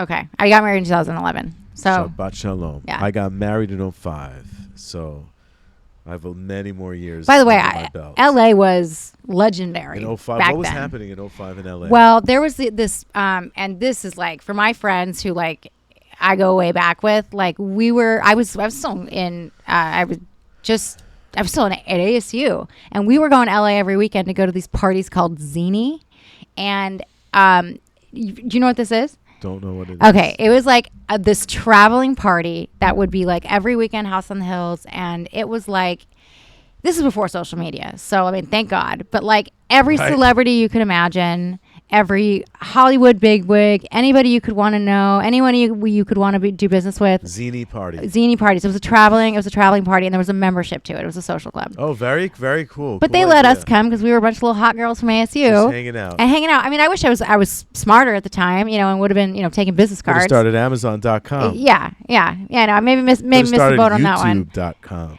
But it's funny because like some of the people that I still know, people always are like, oh, how'd you get involved? Because I've had past lives in entertainment PR and celebrity PR, all that. You were always connected, it seems. Always connected, and people were like, how does she know all these people? What is she doing? Like what? Like so, it's like now you're hearing like all my secrets, but like that was like a lot of ins that I got, into the LA scene. Days. Yeah, and I wanted to do celebrity stuff at the time, but now it's just I don't want to do that. So you were very smart. You were utilizing at the time you were in a party energy. Mm-hmm. And you used it to leverage into building a future network. Best contacts I've ever made have been the funnest nights of my life. Yeah. I'm just trying to think in my life how to apply the best nights, best contact. Very rarely does it happen in a boardroom. Like the really good connections, I think. At this, I'll tell you the real hard truth. In my old pre-psychedelic therapy life, I would agree with that in a funny way. Like the connections I was making in that life, where I was, we'll call it in money management for really high net worth people, the atmospheres were not where like my soul wanted to be. Basically, I never take away from life experiences, and everybody should experience whatever they need to experience in life, but as a metric to move forward towards point B. Point A is 0 in life. Point B, 120, lights out. Well, and of course, like hindsight is 20/20. I'm sure there was a lot of terrible things that went on. But not terrible. Just things that, according to what my virtues and values would be, uninterested in making ending. Sometimes I'm intentional about remembering the highlight reel. Like I don't dwell on. That's a virtue, by the way. Yeah. And nor do I. As you can see now, I'm here with a digital watch with manatees swimming behind us. By the way, you can feed the manatees. Oh my gosh. If you take I intend to. Hopefully they'll show up. There's 4 of them that live here. What do they eat? Do they like hot dogs? Manatees? Yeah. They eat healthy. They eat cabbage. Oh, good. Yeah. Oh, I didn't know they were vegetarian. I like that. There's old manatees and young manatees. Aww. The older manatees are like, they're not interested. If you put the fresh water hose, the young ones swim up, flip upside down. They love it. They're playful. You feed them in their mouth with the manatees. You pouring out of the hose, and they drink it. The fresh water. When we were in South Africa in Cape Town, there's crazy manatees everywhere, and they're like you can feed them there too. So they're cool. They're they're such an interesting. 95 countries. Yeah. Hold on. Let's finish one story because we're not good at finishing any story. Yeah. So you met Dr. Fauci. Oh my God, your photo went viral. Yes. And what's interesting is you've been viral, like we were trying to touch on. You've been viral before. I know the formula. Yes. it's a purposeful viralness. Incredibly intentional. Obviously. Right. Yeah. So you went viral once with that program back then in the middle of COVID. I'll tell you why. That was kind of my test run. You can watch it. So I'll tell you before it's we funny. were chilling here today. I did. Rolex gets a shout out. They probably sold a lot of watches. Yeah. In that video. Yeah. I didn't watch the video. I'll tell you why. Why? Because I wanted to talk to you about it first. Oh, okay. I didn't want to pass now that you know me, anything by some video. It is hysterically funny. I'm telling you, it is the funniest thing. Like I did stand-up comedy that just was not hitting. For the nation. That was not hitting. Oh, yeah. you did it for the nation. Yeah. I'll bet if I watch it, I will say you'll die. You will die. I get her. You'll die. I understand. You'll die. No, it's so funny. So no, that was kind of like my test run. By the way, wine is fabulous. So this is a Yardane from the Galilee region. We actually have, maybe God willing, you'll visit in the Galilee region. Love that. We have a property. We have a 10-acre farm where right now we actually we spoke about this with the past guest, Rabbi Harry. I really want you to meet Rabbi Harry. I would love to meet Rabbi Harry. I think it'll change your life. Rabbi Harry, first of all, he was sitting right here yesterday, so we just did a podcast yesterday. So you're sitting in Rabbi Harry's chair. There is Jerusalem holiness in that chair. He I was came going to straight say from the plane from Jerusalem. Oh, that's incredible. Oh, I just got chills. Yes. I was going to say best food city in the world. I've been to 95 countries. Where? Jerusalem? Not Tel Aviv. Oh, where? Jerusalem. Absolutely. Yeah. Absolutely. They are so incredible down there. Voted nationally best food. Like, I'm talking about by the Michelin people. Oh, I forget the name of the restaurant. Not by a couple of Jews sitting down. No, it is legitimately for people who are ball soup here. No, people who are foodies. I mean, exactly for all the reasons. I mean, where they're sourcing the ingredients, they're growing it, they're putting love into the soil. I mean, it's what they're doing there is just farm to table. It is farm to table on a level that you cannot wrap your mind around. I encourage everybody to travel to Jerusalem if you are truly a foodie. If you're a foodie. Yeah. And understand that foodie touch is perhaps that like metaphysical energy that's just in the food. It's really special. Falafel with hummus in Jerusalem tastes absolutely nothing to a delicious falafel you'll find in Manhattan from a street vendor or from some hummus guy's place, with true Mediterranean, either Israelis or Middle Eastern guys, Arabic guys also make. Grocery store hummus, oh my God. Go to Jerusalem and Shabbat Shalom, you'll love it. Makes me want to go right now. I'm hoping to get there, where it's always a plan. Because if you're from a tribe, why wouldn't you want to live on your land? Like, what's the big deal? Scene there, I'm sorry. I still love to have fun. And a lot of fun in Israel. Tel Aviv is growing like crazy now. Tel Aviv is voted like as high level as a European city. It's culture. It's clubs. If you're into that. I'm more into synagogue. And I get up early and I go pray and meditate in the morning. Excuse me, and I'm, with my wife and kids, and I'm going for runs and trying to. That's what I like about Israel, though, is that it's both. It's both. Like you can have the most fun you've ever had in your entire life. People are so open and free and democratic. It's acceptable to everybody, but the basis of it is religiosity for me. Yeah. That's why I like Israel. No, I mean, it's just really, when you're there and you just feel that connection, it's just so powerful. I don't know. It's just, I stepped off the plane and I was just, and I'm not a big crier, but things that really touched me on a soul level, I just was like bawling. When you got off the plane. First time I was there, I was like, it's home. What year was that? You know what? My husband and I did a trip to Israel. I think it was 2013, and I didn't do birthright. So I went as an adult, and I paid my own way, and wanted even more impactful. It was so impactful because it was important to me to get there. So what did you do? You went to the Kotel? Went to the Kotel. Yep. Beautiful. Yep. We went there. A lot of energy there. The Kotel. It was, and my, they did what's it called? To feel it with my husband, and just watching him kind of do that just was like, my husband's not Jewish, so he converted, but he converted. No, he converted with a rabbi. With a rabbi, he did the class, he did the mikvah, he did everything. He was like so into you. He's like, okay, I'll convert. Well, or he converted. He so funny. You know what's so funny about my husband? Okay, because I am. If he was putting on tefillin, he converted. Oh, he converted. Yeah, that's what I mean. So. Yeah.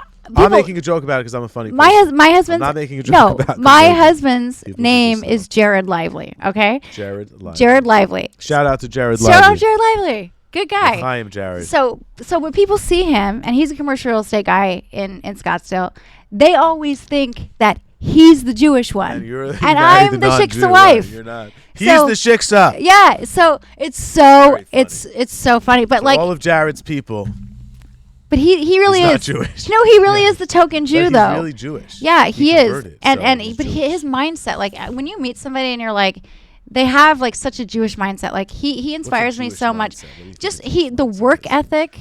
The work stick ethic, to itiveness, you know, like always ambition? the ambition, ambition. yeah, you know, and just pushing me to like always be my best. Like if I didn't have him in my life, I don't know if I would be sitting where I'm sitting right now, because he finished the job my dad started, you know, just in terms of like His energy is the extension of your dad 100%. that you're missing. Yeah. And that he rests in 100%. peace. Yeah. That's yeah. really, really cool. Yeah. Yeah. So that's lifelong closure moving forward. for Yeah. you. No, it's amazing. I mean, and he, you know, he gives me shit, you know, on everything that I do, but it's because he wants me to be the best, and he knows that I can be the best. So like, if you know, I need somebody in my life that challenges me, because a lot of people don't. So he is like my perfect yin and yang, because he challenges me constantly, and he's like, you can do this, you can do this, you can do this. And you know, yeah, And you're doing it's it. a team. We're a team. Am I in the mic? And you're doing it. We're doing it. Yeah. Okay, let's close out the Fauci story. Talk for another. We have to talk for at least another half hour. Oh, I could talk all day. Are you kidding? So You know, Shabbat is coming. Shabbat is coming. What are So you doing for Shabbat tomorrow? You have your days planned? I don't have plans tomorrow. Well, I'm supposed to have dinner with a camp friend of mine. If But you want to swing by for Shabbat lunch, this I is would love a that. public Shabbat invitation. We have a wonderful couple coming from down the block. Fantastic people. Oh, that would be You'll great, meet of such course. Fascinating people. And then I have a sister who lives nearby. She'll be coming over with her husband and kid. She's El Pregnanto. oh, I love She's it. going to be due soon. And we're going to have just like some traditional Shabbat foods. And A little bit of that going to- Jerusalem vibe. Yeah, I mean, course. but it's nice Orthodox Shabbat. Oh, I love it. Yeah. No, count me in for sure. If you want to Uber your way over, Yeah. bibbity bop yourself over here and just chill with some unique people. Unconventional living. I love you that. accept the invitation? I accept the invitation. Absolutely. Would be so great. Tomorrow's to have- like my one free day, so I would love to It's gonna to be get some great. Jewish You're soul. gonna have, you're going to be able, and the folks that are coming are so worldly and unique. I love that. He grew up actually religious and then ended up like traveling out to places like Costa Rica and really embracing cultures out there. And now he's We'll got a have plenty to kid, talk yeah. about. I love it. Oh, there's so much to talk about. No cameras, by the way, because it's Shabbat. So it's all just truly authentic chill. Oh, I love it. Oh, that's amazing. What people don't realize about Shabbat now is that the authenticity of Shabbat chill is one that involves zero digital media. Zero. See, that is my goal for this year, is to, because my husband is always, I mean, I'm sure you can imagine, he's like, I need you to slow down, you know, I need you to put your phone down, I need you, like, Wow, yeah, he's right, just right. on my case constantly, and I'm bad about it, you know, but I'm go all the time, and to really embrace that, because it's so definitive, you know, it's sundown to sundown, you know, and if you can commit to that, you know, it's that decompression we all need, all of us. Right. It truly is. Shabbat is like, for me, it's because of my tribal beliefs. It's a mandatory, our tribal beliefs, it's a mandatory decompression. So all my digital's off. Any conversations I'm having are intentional and impactful. If I'm reading, I'm absorbing. If I'm with my kids, I am so present. If I'm praying, there's nothing really to distract me digital. And digital has already become like 99% of the distraction in our lives. Mm-hmm. It's so important to be living a digital life. Right now, what we are doing is living an intentionally digital life. We're recording something. It's going to go out there. We're spreading conversation, ideas, knowledge. But even though that's the normal pace of living, Shabbat, it just forces me to shut it down and really have the ability to do some meditation, introspection, you know, in the morning and evening. Well, what's so Yeah. amazing about it is, like, you know, God knew we needed this. God knew we needed this. We implanted in the work DNA we of the work world. so Yeah. hard all week long. He knew we needed a day to decompress, reset, and be ready for the next week. I mean, cool- it's brilliant. Brilliant. Brilliant It's design. just brilliant. Yeah. So me personally living it, you know, as the world becomes more and more fluid and like, man, we don't know whether we're in this reality or we're already living in some post-futuristic reality. Maybe this isn't even real. type of situation. question. You know what I mean? I don't know. That allows me to at least see what is real in front of me for the whole weekend. And then I dive back into it. And my goal is to bring Shabbat into my entire week so that everything I'm doing is intentional without... growing up, I'm a big fan of controlled chaos. I think in controlled chaos, a lot can get done. In very controlled environments, like in corporate environments, a lot of times, very little is getting done. People are showing up, clocking in, clocking out, just teetering on making sure the machine's still getting oiled. In my world, there has to be some level of controlled chaos to move things forward. When a ship's powering its way through the ocean, if you went down into the hull of the ship and saw what was going on down there, you would panic. It looks like absolute chaos. They're shoveling. People are up on old ships. They're shoveling. They're turning. You would go like, what? And then the people upstairs are eating a fine dinner? No, dude. Yeah. Yeah, behind big movement, behind big success. There's so much you don't see. There's a controlled chaos going on. I like that. But within controlled chaos, there always has to be a piece of you that can shut off, dial in, and understand what's going on. For me, Shabbat has become that refuge of... turning everything down to inspect. Well, I think that's why your energy, you have such a calming effect. Because people who go fly off the handle constantly and they have no ability to slow down, I think that comes across in how they are and their mannerisms and their energy. I mean, you really do convey like a very calm energy, which I appreciate. I appreciate you saying that. It takes a lot of work. It does. To feel that energy. B, to convey that energy. It's actually pretty tough. Because really, my personal life, my career life, I just moved to South Florida a couple of years ago, uprooted my family from where we were living for many, many years. I shut down some investments that I was working on and, caused some personal stress in my own system. But in order to live a more fulfilling, impactful, mission-driven life. And I realized that getting to such a level requires such moves. And sacrifice. Sacrifice for sure. Mm-hmm. And anybody who's living a life that's meaningful and impactful in an unapologetic way. Anytime I say that, I can just hear my husband's voice because he'll say to me all the time, he's like, sacrifices. And that's just... Guy's 100% right. Yeah. And it's and look, people look at me and they're like, she's not one for nothing. But trust me, like there are things in my life that I sacrifice in order to be able to do what I do. And, some of that is like my time, my privacy, my peace, but it's the work that has to be done. And again, living a purposeful, mission-driven life, but having Shabbat, from my lips to God's ears, and you're my witness, that is my goal this year. Shabbat. I'm so happy that commitment started here as part of a member of the tribe. It's always good to see a tribe member saying, you know what? Why not? And it's not that I'm not, it's not that I'm not religious. It's not that I don't, read scripture I don't think constantly. It's about that. It's not about that at all. No, it's not.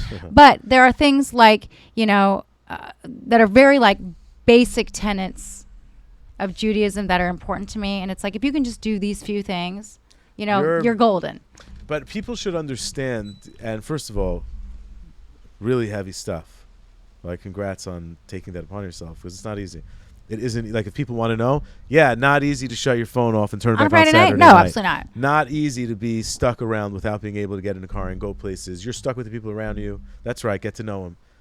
Have honest, authentic conversations. Go cook together before the Shabbat.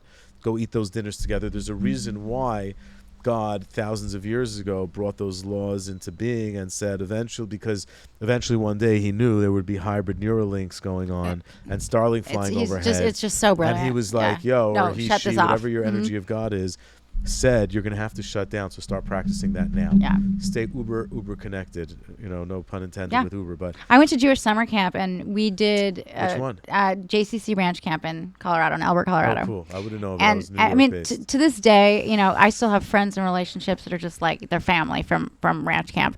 But Ranch Camp, Colorado. But we were in Ranch Camp. We did Shabbat there, and it was like such a special time. I remember just growing up every summer. I mean, I was there 3 months out of the year. I mean, you couldn't make me go home. And I mean, we had services.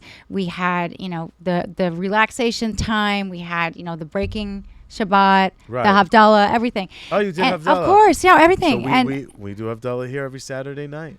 Wow. So I mean, I pull out my guitar, we sing it. We light that's some amazing. candles. Oh, and look Tribal. here, when you're talking about why Judaism is so great. I mean, who doesn't love wine, great food, friends and family time, candles? I mean, the vibe has to be right. I mean, Shabbat's amazing. I forgot how great it was. What always like, even when I was young, and even when I was, it's okay. What people also don't realize, it's also okay to struggle with sort of beliefs within your tribe. It's okay. The whole idea of a tribe is that the beliefs that the tribe is living is supposed to make your life great. So if your tribe is all about violence and ruining other people's lives, you're in probably the wrong tribe. Yeah. If your tribe is about family and good food and spreading knowledge and ideas of living with positive vibes and being ambitious and healthy and happy and connected to nature, that's where I want to be. Yeah, I will sign me up for that cult. I am in. That is Judaism. Yeah, like, that's you just defined truly what Judaism is at its core. I never said that's why what are it people is. so hateful of Judaism? It's What's insane. The big deal. Listen, if you know how good it was. Well, I always like to say, like, if you're trying to actively live a life connected to nature and connected to family and connected to good food and healthy conversation,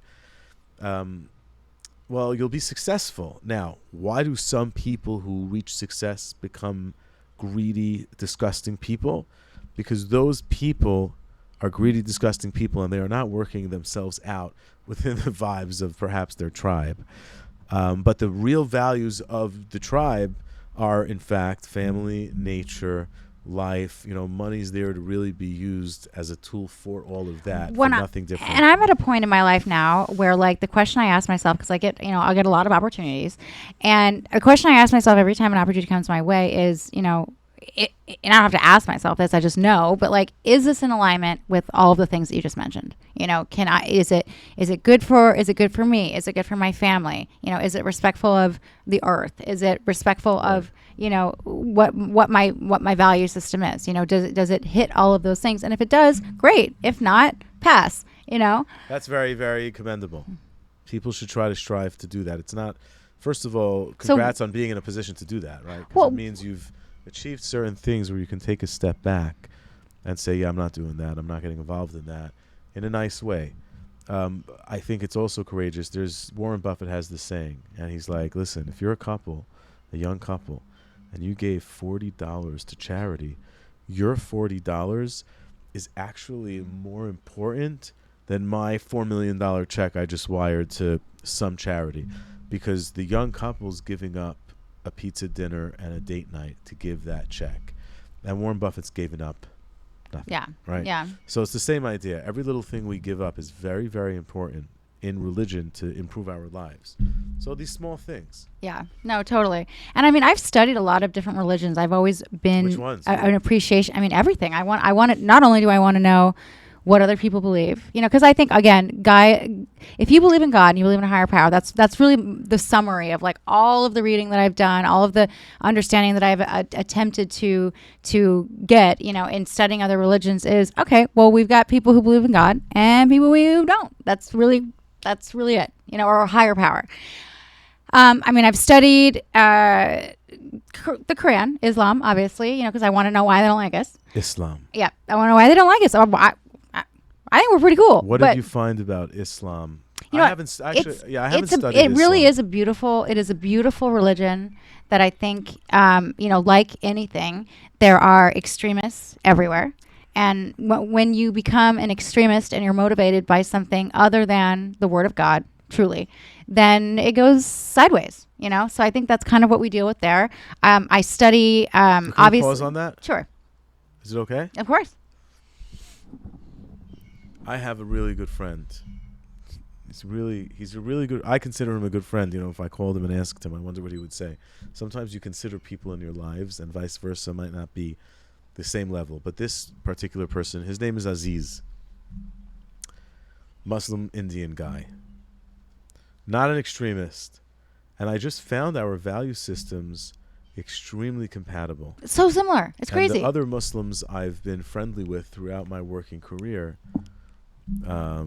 very similar belief systems, but then it just gets dark when, like, the Quran starts saying stuff about, like, ethnically we're cousins. Yeah. Oh man, we're brothers. Yeah. Like, we are cousins as we say in the yeshiva world, shebek cousins. We are so cousins. It's like when I see people with hateful rhetoric coming from like Palestinians and Muslims, and really I'm like, what? Like, I get Muhammad's your prophet. Cool. So that's cool. We all believe in the same God, though. And I believe Moses is the prophet, and like we believe from Moses, and that's where, and good. So you're a cousin of mine, and you believe okay. But what's with all the hate? Like, why are we not sitting down and having fresh falafels? The best food. And I'll Listen, bring some kugel, yeah, and chulant and gefilte fish. I would love to come to and that they'll dinner. bring their Middle Eastern, because they're really the origins. The Muslims are like the origins of, in a sense. Yeah, we'll give them hummus. They're such strong. We'll give it to them. Yeah. No, I mean, they were. It's They fight about 100%. it with Israel, by the way. I know. Israel Trust me, I know. They fight about who was the originator of hummus. Obviously, Jews were, because Ishmael is our cousin. Abraham is the dad, right? So the dad probably taught him the ingredients for hummus, and the other brothers stayed in our tribe. They were a cousin tribe, so to speak. So I would keep hummus to myself, although it's together. It's a But here's the thing: in a hummus, it shouldn't be a death rival. No, it's a hummus competition. Who makes the best hummus? I mean, listen, we're cousins. Some Cousins people, that's what I'm saying. Like, you get together on a Saturday, everybody brings their hummus, and you do like a taste off. Like, what's the deal here? No bombs, Yeah. no threats, no. We'll settle this thing with pita and with hummus. That is it. I don't Right. understand why. It's wild. And by the way, a lot of the regions where Jews withdrew from over the years to appease that whole fight are like beautiful beach towns. And Oh, I like, know. It's now they're devastated. I just see real estate dollars. I'm like, we should be building hotels here together. Right. Like, why are they not?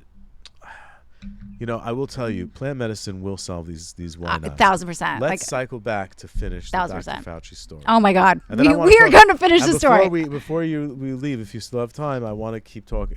I want to get into plant medicine a little bit. Of course, yeah. No, it's something that I'm a huge proponent of, so I want to make time for that. Okay, so let's talk about Dr. All right, Fauci. so Fauci, I can wrap it up real quick because the rest is kind of history. So I take a picture with them. People will look it up. Oh yeah, of course. I think After everybody's this, yeah. people pick. I don't even know how to view a speech. I've been on every freaking network. Everybody, it's Not hilarious. everybody's seen it yet. Really? Yeah, Well, a lot of people have seen this. A lot of people have seen it. No, I get recognized. Now I got recognized in the airport. Stop it. After it went viral. Yeah, it was hysterical. What did that feel like? It was weird. It was definitely weird. But it was like, Can you paint the picture for? I love colored pictures. oh, you What's wanted going- the picture Yeah, on yeah, this was hysterical. And by the way, we're never finishing the Fauci story. But so I am Right after this, we're finishing the Fauci story. okay. All right, I promise. Everybody, we swear. So I left my bag, and want to talk about how lucky of a person I am. Here's another example. Thank you, God. Thank you, God. God loves me. All right, I left my bag, my little Chanel bag that has like my money in it, my ID, like that's my like. It's like connected to my person at all times. And her gun. Her gun and is my in gun. there too. My gun is this big now. Yeah, I'm always strapped. So, but I was in the airport, so no gun. But I left it in the bathroom Right. at the airport. It's as good as gone, right? Like you are not getting What a a Chanel. worst feeling. You are not getting a Chanel that you left in What a a busy bad feeling. airport the week after the Super Bowl or whatever it was.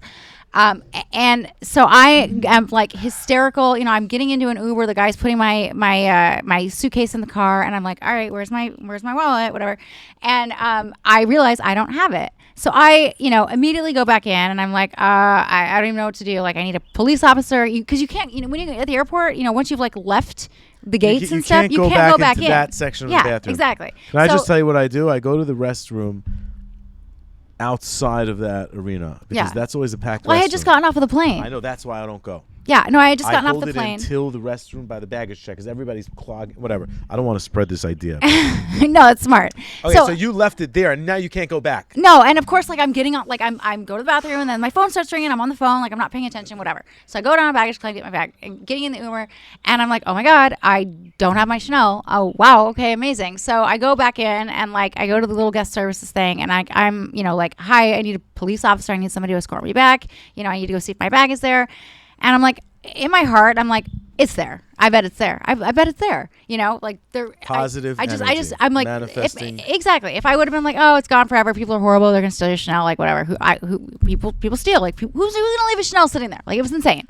So Gone. So So they sent somebody up. I told them exactly what it was. I'm like, I left it on the door hook in the bathroom, and sure as shit, I am just sitting there waiting, and I'm like, it's gonna come. Guy comes down, big old guy with a red t-shirt on. I see him with his little teeny tiny Chanel. I'm like, God is so good. I'm telling you. He was holding your bag. He was holding my bag. Yeah. And then so like the second after that happened, obviously I just looked lost, and I was like tap dancing. I was like, thank you so much, like kissing everyone there. Like it was a moment. But then right after that, this guy walks up to me and he goes, "You're Melissa Lively, right?" I'm like, "Yeah." He's like, "I absolutely loved your picture. Can I?" And this is so I carry these things around. I didn't bring one today. I should have bring one today. No, I have it with me. I'm on the ledge. Okay. I autograph these things and give them to people. And he wanted one. Is this recording? Okay, great. So we can finish the story for a second. Oh. Okay, quickly finish this. Anyway, so he wanted an autograph. I keep the He wanted an autograph. 8x10. I keep the 8x10 Fauci's on me so I can sign them and give them to people. So it's the best business card in the world. So he wanted one. He recognized me, and I was just like, whoa, that is weird. And I didn't know this guy. He was just a guy in the airport. Did you get your bag back? I got my bag back. Wait, so the guy was holding your bag. He was holding my bag. He said, "You're Melissa Lively." No. It was a guy who came down who worked for the airport. Like they sent a guy up to go get it, and like I could see him coming, and like just then a guy was like, "Oh, I'm Melissa Lively," and then I see the bag at the same time. It was like this magical moment. As you're recovering your bag, this guy comes up and recognized me. I was like, "Wow, there are really a lot of forces for good working for me right now." Let's change the battery for that.